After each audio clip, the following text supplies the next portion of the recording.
जी नमस्कार, मैं हूँ राज पाठक और आप देख रहे हैं बुलेट न्यूज टीवी। देखिए, लगातार शिक्षा विभाग और तमाम शिक्षकों से जुड़े हुए अपडेट और उनकी जानकारी हम आप तक लेकर के आते हैं, और सरकार के जो फैसले होते हैं, जो ऑर्डर होता है, उसकी बातें, उसका पूरा विश्लेषण हम करते हैं। और इस पूरे बातचीत पर आज हम लोग बातचीत करने वाले हैं वो नियोजित नियोजित शिक्षक, जो विशेष शिक्षक बने, बीपीएससी पास करके जो शिक्षक बने, उनकी सेवा निरंतरता को लेकर के जो है वो क्या कुछ किया जा रहा है, क्या कुछ उस पर आगे की कार्रवाई की जा रही है।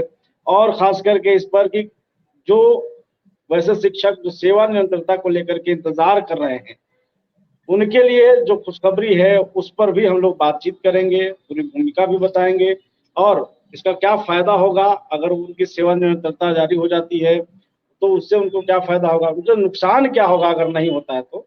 इन तमाम चीजों पर बातचीत करेंगे, और इसके लिए हमारे साथ में प्राथमिक शिक्षक संघ के प्रदेश सचिव आनंद मिश्रा जी हैं, जो कि लगातार हमारे साथ जुड़े रह रहे हैं। स्वागत है आपका। जी धन्यवाद।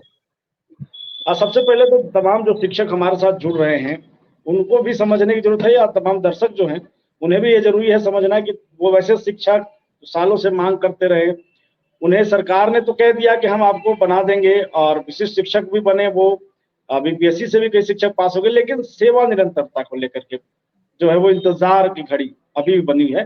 पहले हम चाहेंगे कि एक बार समझा दें शॉर्ट में ही कि क्या कुछ पूरा ये मामला है।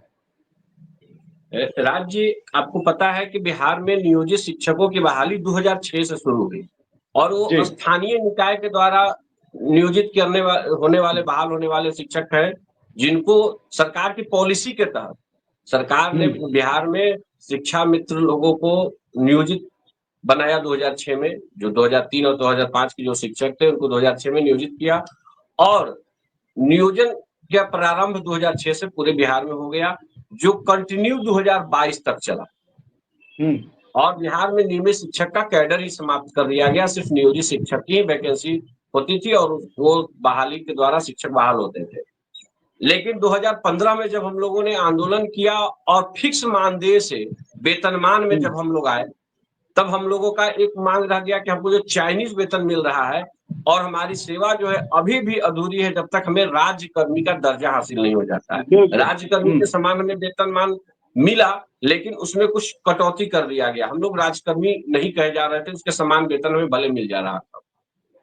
हम लोगों की मांग की लंबी लड़ाई थी, सुप्रीम कोर्ट से हम लोग को एक झटका भी लगा था, लेकिन हम लोग जो लोकतांत्रिक तरीका होता है, चाहे वो सदन में आवाज उठवाना हो, चाहे सड़क पे आंदोलन करना हो, हम लोगों ने हर वो रास्ता अख्तियार किया कि हमें राजकर्मी बनना है। सरकार के सामने हमने हर तरीके से बात को रखा। मजबूर होकर के सरकार ने एक शर्त थोपा हम लोगों के लिए कि बिहार में जिनको राज्यकर्मी बनना है वो बीपीएससी से बहाल शिक्षक होंगे, उनको आवेदन देना है, परीक्षा दे के आइए, आप राज्यकर्मी बन जाइए। इस तरह का एक माहौल क्रिएट कर दिया गया और नियोजित शिक्षकों के बारे में एक माहौल बना दिया गया पूरे बिहार में कि ये लोग पठन पाठन से मतलब नहीं है, ये लोग ज्यादातर लोग फेल कर जाएंगे, परीक्षा से डरने वाले लोग हैं। ऐसा एक माहौल क्रिएट कर दिया गया।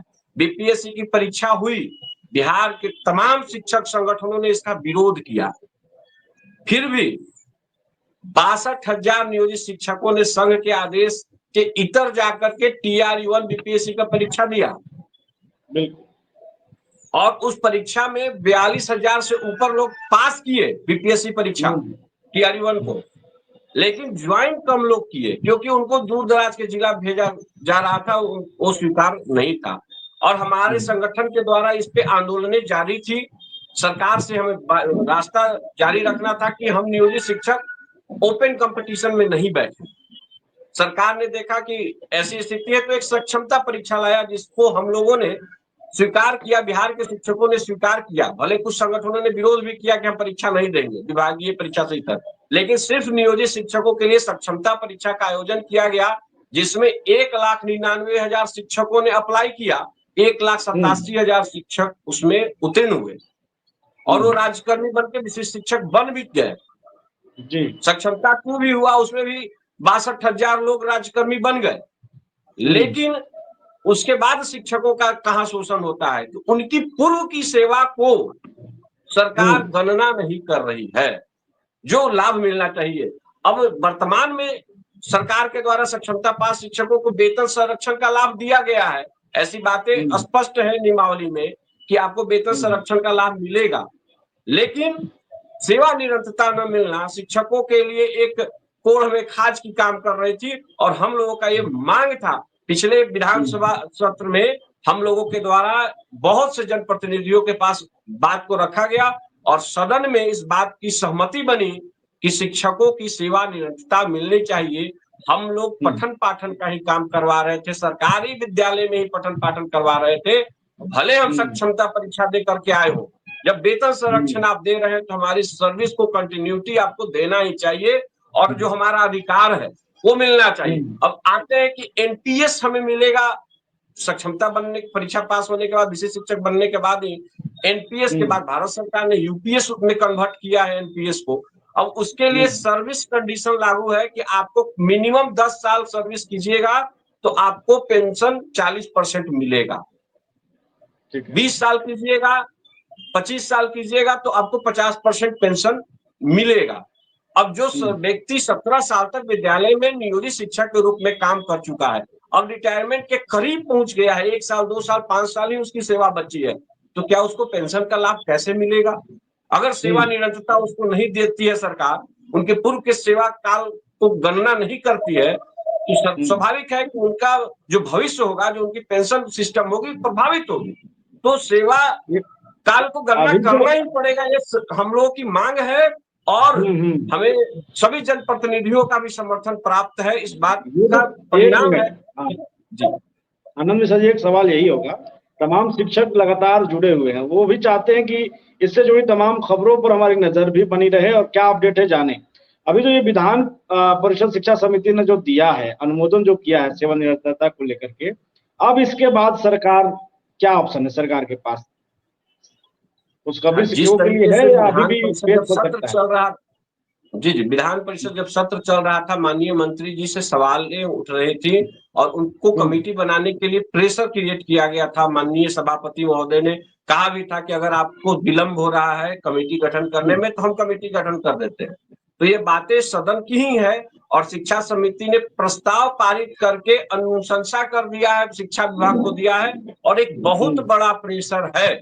ये शिक्षकों की आवाज, शिक्षक संगठनों की आवाज को नकार खाने में तूती की आवाज की तरह सरकार जिस तरीके से किनारे कर दे रही थी, लेकिन विधान परिषद की शिक्षा समिति के प्रस्ताव को सरकार इतनी आसान तरीके से खारिज नहीं कर सकती है। ये एक संवैधानिक संस्था का प्रस्ताव है और इसको आप ऐसे ही नहीं खारिज कर सकते। आने वाला समय चुनावी समय है और सरकार को भी इसमें सोच विचार के अमल करना पड़ेगा। हम सब भी एकजुट है इस मुद्दे पे कि बिहार के तमाम शिक्षकों को सेवा निरंतरता का लाभ मिलना चाहिए, चाहे वो बीपीएससी में गए हो, चाहे वो विशेष शिक्षक बन के आए हो, क्योंकि वो अपने पूर्व के काल गणना के आधार पे ही सेवा में आए हैं और वेतन संरक्षण का जब लाभ प्राप्त कर रहे हैं तो स्वाभाविक रूप से उनको सेवा निरंतरता देना ही पड़ेगा और नहीं तो फिर मुश्किलें होंगी, सरकार के लिए मुश्किलात पैदा होंगे। चुनाव का समय है तो तैयारी करेंगे। चुनाव का समय है तो शिक्षकों की उम्मीद तो है ही, शिक्षक जानना भी चाहते हैं कि अगर ये होता है, या हम सब जानना चाहते हैं, तो लाभ शिक्षकों को क्या कुछ होने वाला है और अगर नहीं होगा तो नुकसान क्या कुछ झेलना पड़ेगा, ये भी हम चाहेंगे कि आप ही समझाएं। देखिए, नहीं हो रहा है उसका घाटा तो हम सबको तत्काल मिल रहा है। जैसे वेतन संरक्षण की बात सरकार ने अपने विज्ञापन में कही थी, लेकिन अभी भी विशेष शिक्षकों का जो वेतन निर्धारण है वो मूल वेतन पे कर दिया गया है। उनको वेतन संरक्षण के लाभ पे वेतन फिक्सेशन नहीं किया गया है अधिकांश जिला में। अगर देखा जाए तो एक आध व्यक्ति का हुआ होगा तो अलग बात है, मुझे जहां तक जानकारी कहीं हुआ नहीं है। रह गई बात वेतन, अब जिनका वेतन 31,320 रुपया मूल वेतन था उनको 25,000 पे कर दिया गया। अभी वर्तमान में 15,000 रुपया से 18,000 रुपया उनको प्रति मंथ घाटा हो रहा है। तो ये स्थिति पैदा हुई है। अगर उनको वेतन संरक्षण का लाभ भी दे दिया जाएगा तो उनको 31,320 से 31,500 तक हो जाएगा। लेकिन सेवा निरंतरता और समस्थानिक इंडेक्स जब दे दिया जाएगा तो उनका मूल वेतन 38,000 के करीब पहुंच जाएगा, 37 से 38,000 रुपए हो जाएंगे और उनका हक बनता है ये।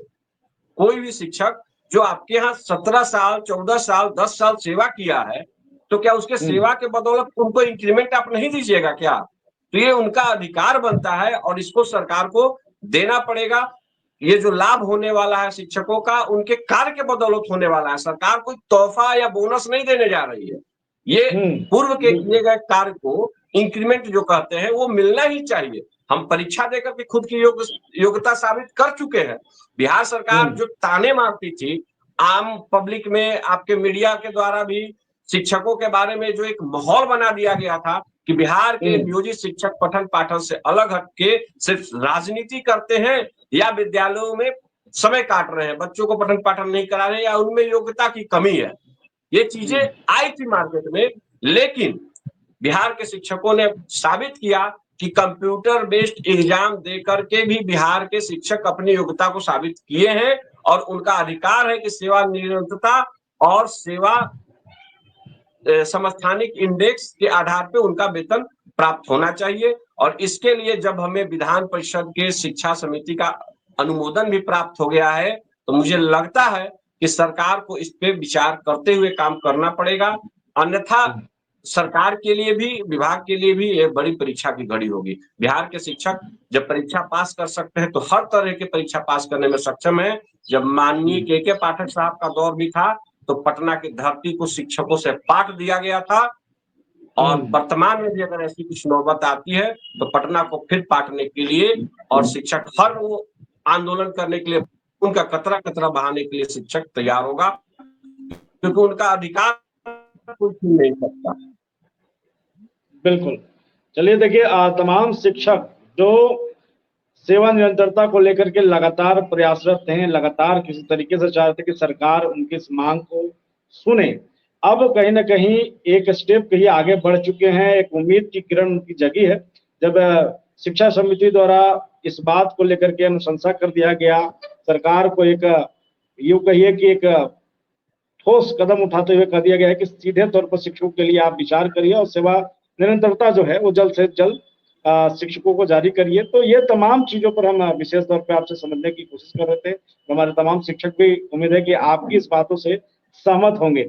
बहुत धन्यवाद, लगातार आप हमारे साथ जुड़े हैं और लगातार शिक्षकों की तमाम समस्याओं पर खुलकर अपनी बात रख रहे हैं। धन्यवाद आपका बुलेट न्यूज़ में जुड़ने के लिए। और वैसे तमाम शिक्षक जो लगातार बुलेट न्यूज़ को फॉलो कर रहे हैं, जरूर हमारे चैनल को सब्सक्राइब करिए ताकि हम लगातार आपकी आवाज़ बन सके, आपकी आवाज़ बनकर लगातार आपकी बात को उठा सके। बने रहिए, देखते रहिए बुलेट न्यूज़ टीवी।